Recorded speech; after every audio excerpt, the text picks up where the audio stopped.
May mga nagtatanong kung paano ba mag-open ng account sa Land Bank. So, meron tayo dito mga procedures on how to open account or account opening procedures sa Land Bank. Ito yung procedures or step-by-step na binigay ng Land Bank. I-share ko ito sa inyo para hindi kayo mahirapan o madali lang sa inyo na mag-open account kasi nga ito, legit. So, galing ito sa Land Bank. Okay, so ilalagay ko yan mamaya para hindi kayo mahirapan magbasa. Yan. So, ilalagay ko dyan. So, the first step is, of course, pupunta muna kayo sa inyong mga Chrome or laptop man yan or cellphone ng inyong gamit.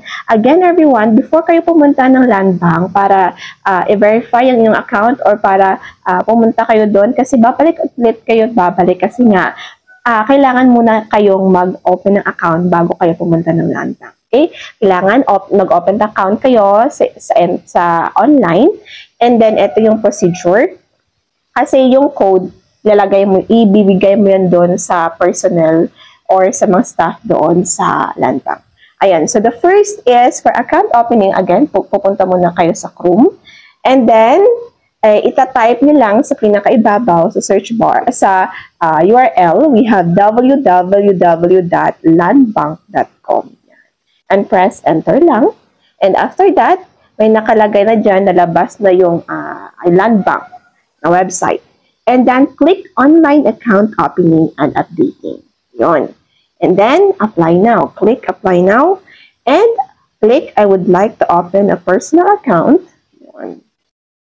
And next is click the box beside I have read and understood the terms and conditions declared herein. Pwede kang mismo ngayon na buksan mo na yung iyong Chrome and then sundan mo lang yung procedure na sinasabi ko para hindi kayo mahirapan. Okay? So, next is proceed with the application. Yun. And then, account subtype.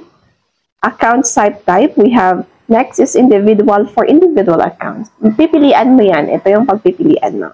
Join for joint accounts. Okay, sole proprietorship for sole proprietorship account. And product for deposit account. Product type.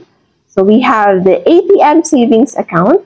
This is for regular and pension ATM savings account. And ATM savings account, this is for payroll. For payroll account of BOH or BFP, PNP, BGNP, and etc. And ATM current account for debit payroll account. And for passbook savings account, this is for peso.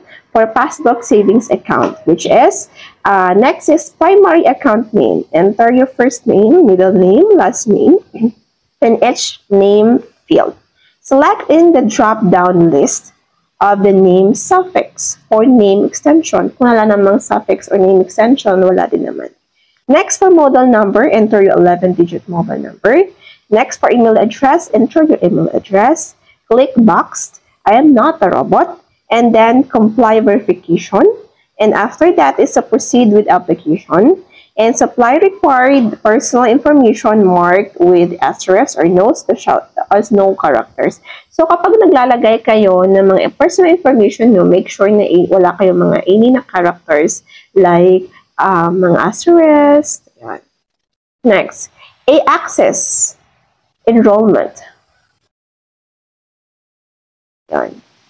Yes mo lang. And then fill up enrollment form. Click next lang. And then click boxes I agree and understand and submit or click submit. And expected monthly deposit, expected frequency and save. Yun. And then close and submit yes and copy the application number AC ... So yung gagawin mo lang, screenshot mo lang or picturean mo yung code niya or application number or basta yun nasa screen, i-picturean mo lang and then screenshot mo, i-print mo and then bibigay mo yan doon sa staffs or personnel ng Land Bank.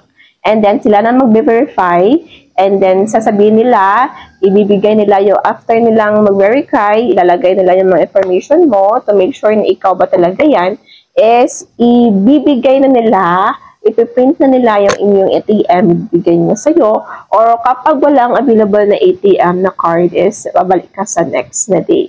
So, yun yung kung paano mag-open account.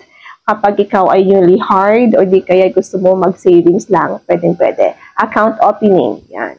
So that's all for today, everyone. Kung nakatulong sa yung video na ito, click subscribe and like. Pag-comment na rin kung may mga gusto kayo, mga videos na gusto nyo gawin ko. So that's all for today. Goodbye and God bless.